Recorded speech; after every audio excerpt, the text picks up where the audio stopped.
Football is a game of inches. The outcome of many games can be decided by just a single play during the game. A field goal, a missed field goal, a missed block, a drop touchdown pass, a Hail Mary touchdown pass. Sometimes these plays can be the difference between a win and a loss. Now, you'll hear a lot of coaches and fans at the end of the season say, "Boy, we had 3 games we could have won last year, or else we would have gone from 7-5 up to 10-3. But they failed to mention those 3 close games that they won last year that they could easily have lost, and instead of being 7-5, could have been 4-8. Well, in the magazine, I have a close win, close loss category, and what that does is it counts it by net close wins and close losses. If a team had 3 of those close wins, but also had 3 of those close losses, that rates as 0 in the net wins, net close losses article, and really has no factor on the upcoming year. What I honed in many years ago in this article was taking teams then I started the article, by the way, 18 years ago, taking teams that had suffered a lot of close losses. And my thought process was they were a lot better than their record was last year. If their net close losses was a high number, we've seen a great improvement. In fact, if they had 4+ net close losses from the previous year, it's happened 81 times over the last 18 years. 66 times the team has improved their record. 6 times they've had the same record. That is an 89% success rate. Same thing happens with 3 net close losses, a 79% success rate. And even just 2 net close losses, teams improve or stay the same 72.2% of the time. So if you benefit from a lot of close losses, a lot of folks will say that's just great coaching, but we see that the breaks even out. And those games which you lost, which were maybe 1 play away from a victory last year, usually result in a better record. And the flip side of the coin, if you benefited from a lot of close wins last year, then your record tends to get weaker the next year. Give an example from last year. If you take a look at one of the teams at the top, Central Michigan in 2017 was an 8-5 squad, but they had 4 net close wins. That means they were basically 4 plays away from being a 4-9 squad. Last year, they fell all the way down to 1-11. A team like Miami of Florida was +3 net close wins. They had a dream season. At one point, they were 10-0. They did lose their last 3 games. It dropped to 10-3. Well, last year, they dropped to a 7-6 team overall, and Mark Richt left the squad after the season. Michigan State had had a huge year in 2017 at 10-3. They had benefited from net close wins. Michigan State had 4 net close wins and 0 net close losses. All their losses were by over a touchdown. And the result, Michigan State fell back to earth last year at 7-6. Now, I will say this. There are some games which I will take from a 2-score game to a 1-score game. As an example, if you're trailing by 3 and give up a fumble return for a touchdown on the last play of the game, but you had the ball down by 3 on the last play of the game, that's a close loss. That's a game where 1 play could have had you ahead and taking a knee as opposed to giving up a turnover for a touchdown on the last play. So I do factor in some of those games into my equations. But teams that benefited from a lot of close wins one year, 6 or 7 net close wins, how about it's happened 12 times? 11 times that team has had a weaker record the next year. Only once have they improved, but that was the great Bill Snyder at Kansas State. He's a Hall of Fame coach. Teams with 4 or 5 net close wins from the previous year, it's happened 86 times. 64 times the team's had a weaker record. 8 times the team has had the same record the next year, and only 14 times have they gotten stronger. That's an 84% success rate. The chart's in the magazine. It's on page 24 if you want to see it, or here's the chart right here showing you how the previous year 6 or 7 net close wins is done. But as you see, basically if you have 2 or more net close wins during the course of a season, you benefited from 2 games or more than you had the losses, 74%, or another one of these, 75%, going up or going down. So let's take a look at this year's teams. Let's start off with the unfortunate teams from last year, the teams that suffered a lot of close losses. Now, to give an example from last year, and last year's magazine was amazing. 11 teams suffered from 3 or more net close losses in 2018. Guess what? 10 had an improved record the next year. 10 out of 11. And the one team that didn't improve their record was Indiana. They finished the exact same at 5-7. Not a single team had a weaker record the next year. Those bad breaks from the previous year evened out. Last year, as far as the bigger improvement teams, a couple teams jump out at me from last year. Utah State was 6-7 in 2017. But that Utah State team had suffered a total of 3 net close losses. They actually had 3 close losses, no close wins. The results last year, Utah State jumped all the way up to 11-2, a huge increase. How about the Baylor Bears? Baylor was 1-11 in 2017, but they were far from a woeful team. They actually had 3 net close losses that year, so they were more like a 4-9 team. And last year, they jumped all the way up to 7-6 for a solid improvement. And BYU, another team that made a solid jump. Out of the 11 teams, once again, 10 improved their records. BYU was one of them. They went from 4-9 to 7-6. Now let's take a look at who those close loss teams are. Teams that were just a few points away from a much better record last year. North Carolina had 5 net close losses. You know, they had an amazing 2 games last year where North Carolina had the ball deep in the opponent's territory. One, they were threatening to make it a 2-score game. They fumbled into the end zone for a touchback and would end up losing. Another, when a field goal would have made it a 2-score game, missed the field goal. The other team came back down the field, tied the game, and then won it in overtime. That was 2 of their 4 net close losses last year. They had 5 close losses. They had 1 close win, so that's net 4 close losses.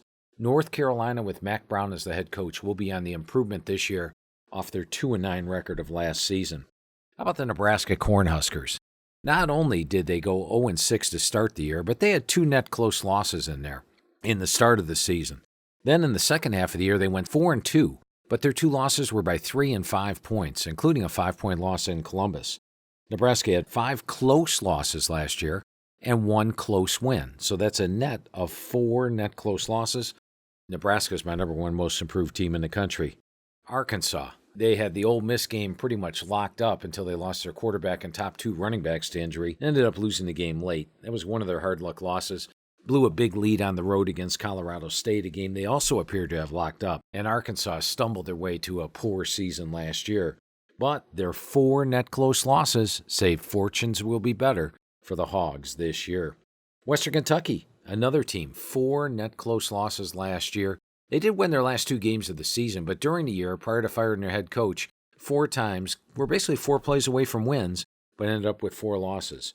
That means that there'd be a team on the rise this year. Those are the 4 net close loss teams. Let's take a look at the 3 net close loss teams, and there's quite a few of them. Navy, who makes my most improved list. I think Coach Niumatalolo will get them back to a bowl game this year. Eastern Michigan. Now, Eastern, over the last 2 years, has had some close losses. 2 years ago, Eastern had 6 close losses and 3 close wins, but they were -3. This year again, -3. 2 close wins, but 5 close losses. This is a team that's 11 plays away from having 11 more wins the last 2 years. Keep your eyes on Eastern Michigan. They're a better team than you would think. Texas State. They got a new head coach in Jake Spadavall this year. Takes over a team that had a good defense. Texas State, you look at their record, you think this team is poor.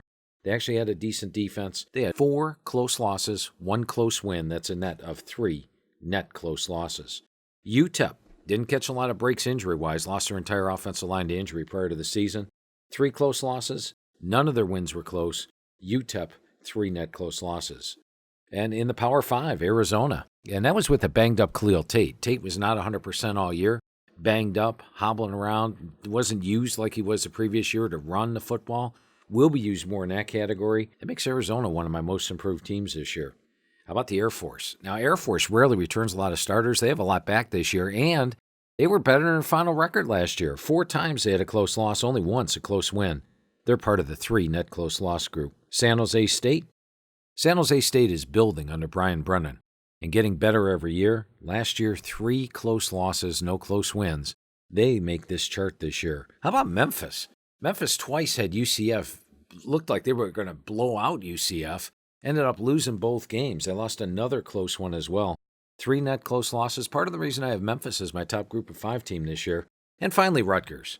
Rutgers had won some close games the previous year. Last year, they lost those close games. The record dropped as well. But I think they're doing a good job building the team. Chris Ash is, and we'll see if they can rebound this year. Now, let's go to the flip side of the coin.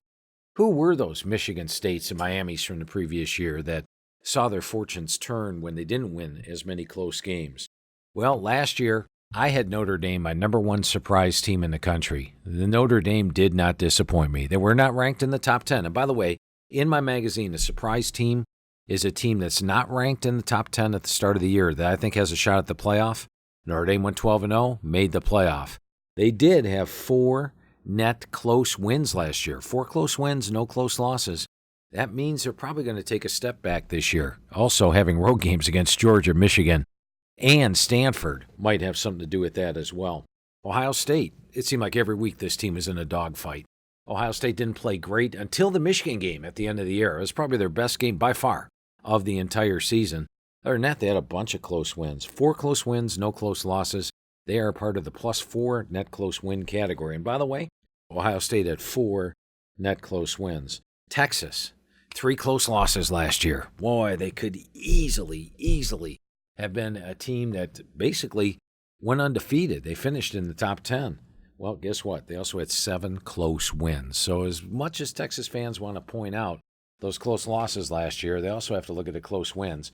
And they were actually 4 + 4 net close wins last year, which doesn't bode well for this year. Texas had 3 close losses last year. Could easily have been a 13-1 team. Akron. Jerry Bowden did a fine job at Akron and had 3 close wins last year to get to their final record. Tom Arth steps in this year, what looks like a rebuilding year, and had Akron probably not quite as good as their final record would indicate last year. Army and Georgia Southern, a couple of option teams that won those close games. Both were +3 net close wins last year. Both figured to take a little step back record-wise after reaching the peaks. And by the way, when we get to stock market indicator, we'll probably talk about Army and Georgia Southern in that one. Hawaii, I thought Nick Rolovich did a hell of a job at Hawaii last year. When I got off the phone with him at the preseason, this was a depleted team with hardly anybody back. I'm shocked they made it to a bowl last year. Tremendous job coaching, but they did benefit from 4 close wins, 1 close loss. That's a net of 3 close wins, which means they have a 79% shot of a weaker record this year. Oklahoma, 1 close loss, and that was it. But they had 4 close wins, so that's +3 on the net close wins. TCU, surprisingly, 2 close losses, but 5 close wins last year. Now, one reason I think they still will improve is that last year they were among the most banged-up teams in the conference. I'll do an injury one for you here on YouTube, and I'll have that up for you a little later.